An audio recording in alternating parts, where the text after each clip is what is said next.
Alright, today's tutorial we are going to make helixes or spirals.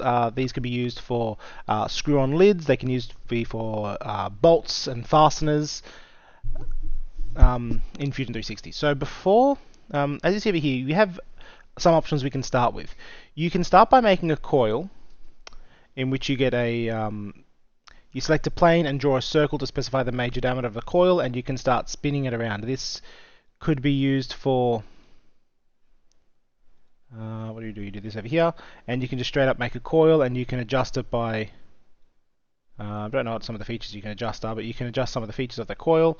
You can change how many loops it is. Oh, that must be the angle that the coil comes out at. So it can come out at this particular angle. It's not going to be a screw, but it's going to get you like your springs. And then you can adjust all these settings there. But that's not going to be accurate enough to do a screw-on thing. So we want to use the thread. Over here it says add an internal or external thread to a cylinder. Geometry threads can be cosmetic or can be modeled on the geometry. So before we start doing it, we have to make a cylinder. In fact, we have to make a cylinder. All right, and I'll show you how to do an internal one as well. So we have this over here. And we have no, we have to make it symmetric, obviously, because it's got to look nice. Alright, so we have this, and then we have this circle out here. So we have that. So now we have, if I extrude this and this shape over here, we are going to get a cylinder and a hole. Now we can go to our thread option.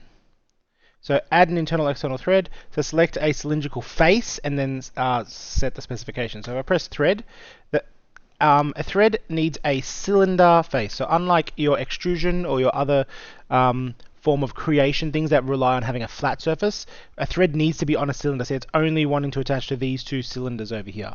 So we can attach it to this cylinder over here. We can already do an isometric profile where it's just doing it like a standard thread size. And over here we have a diameter. Over here it says that the thread size diameter we are doing is 20 millimeters. Now, I believe threads, if we change it, it will automatically adjust the size of the cylinder depending on the object you're doing. So if you're doing a screw-on lid and you measure it and you say it's 125 centimeters, so it's like a big bucket or something, it can automatically do that. But in this particular case, I believe our shape was 20, so it was this small. And then it automatically does, if it's 20 millimeters, it's in the metric screw system, that's called an M20. So, because it's 20 millimeters diameter. Then you can choose your design where you can say 2.5 to 1.5 and all the way down to 0.5. This is the pitch size. This is how small the individual threads are. If I do 0.5, it means you're going to get really, really tight pitch. If you want to make two objects in Fusion 360 bolt into each other, you have to make sure that the design is the same. So M20.5 has to be the same as M20.5 on the other side. If you are looking to buy a bolt from a manufacturer, you can find out what diameter of what setting they are, 20 times 2, and you can do that. I believe the times 2 is the distance between each pitch of the screw. You can also change the class, which I'm not exactly sure what that does, but this is a direction. You can have a left or right hand, and you can remember the size. I'm not sure what we use that for.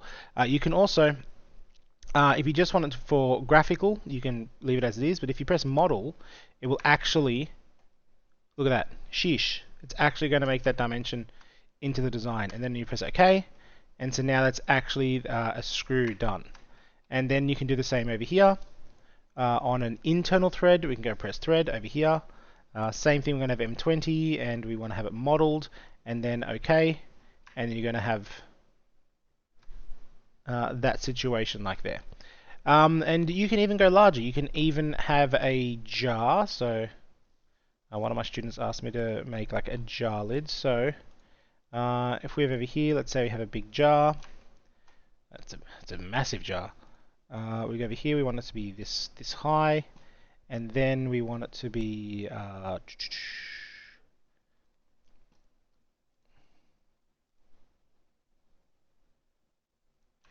we want it to be like this, and then we want it to go up a bit more, so about, let's say, 10 millimeters. Okay, and then let's turn this into a hollow object.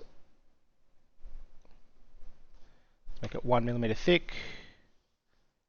Did that work? Yep. Okay, so now it's a hollow jar. And then how are we going to make the lid? We will make the lid by extrude this over here to go up that much, but we don't want it to join. We want it to make a new body. Okay. And then let's just move this to the side so we don't have to worry about it overlapping. And then we'll just turn this... oh, what happened?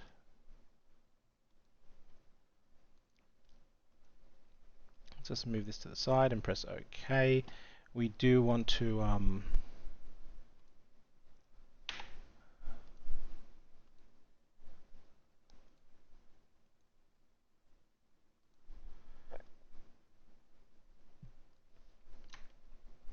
we go. Okay, so now we have the top and bottom of a jar. We can make these things lock in, so we can go to thread, and we'll just thread this inside, and by default it's going to be a 90 millimeter hole. We can actually make it larger. Let's make it a 100. Alright, so we know this is 100 10 to 6, so 100 times M, 100 times 6, right hand. Okay, and then when we do this side over here, we can press this same thing and we can make a thread here. Now by default it's going to be M90 times 6, so all we have to do is just change this to the same setting it was before. So if it's an M100, it's going to be size 100, that's 100 times 6, and press OK. And then to make it look pretty, let's go and model both of these screws. So we can do that, and then we can't do 100 because see how it's bigger than the thing here. So instead we'll make it 95. So 95, and then this will be 95 times 3, and then over here we'll change this one again to 95 times 3. Okay, and so these two parts of the jar should lock into each other. I don't know if there's a specific way that you can make them connect together, but they have that is your thread. And so then when you go to can I actually align these? Modify, align.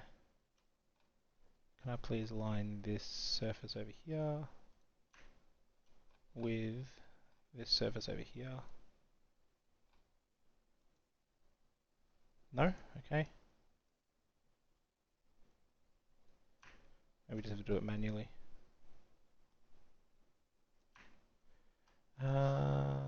Align, file. Give me that center, please.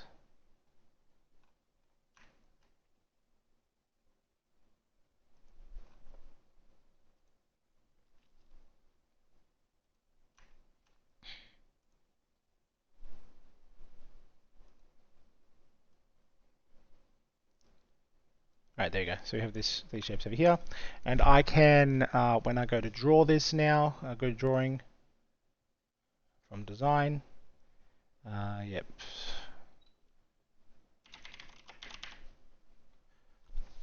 Save. Do we want the whole thing? We just want to select these two. Nope. Just these two, please.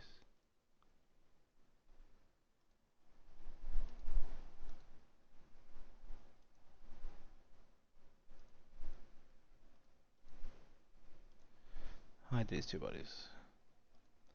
Design, drawing from design. Visible only, okay. When we bring this in, it should have the thread will pop up in the drawing. If we place it over here, if we do it in wireframe and press OK, we have the thread show up in the drawing. Right, so even if we hide one of the bodies, even if we hide this particular body over here, this is the better body to hide. If we hide this body, the thread still shows up. And the same thing with the rendering. As long as you do it in the model version. If you don't do it in the model variant, right? If you go over here and let's say we don't say modeled, okay, and if we don't say modeled over here, here is what's going to happen. How do I refresh?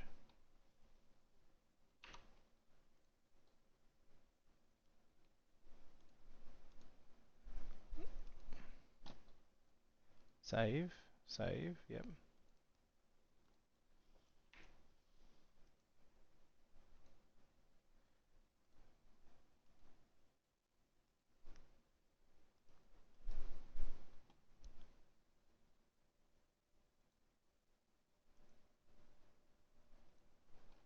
If you don't have it as modeled, right, it's just going to do the representation of what the thread is. And that's like the graphical representation of what a thread is. It's not going to actually show the thread. So depending on how you want it, if you have if you're going to have lots of screws, you might want to have just the graphical representation of what the thread is. Or if you want to have it modeled, you can have the real representation of what the thread is. The choice is yours. Right, that's it for the tutorial with threads.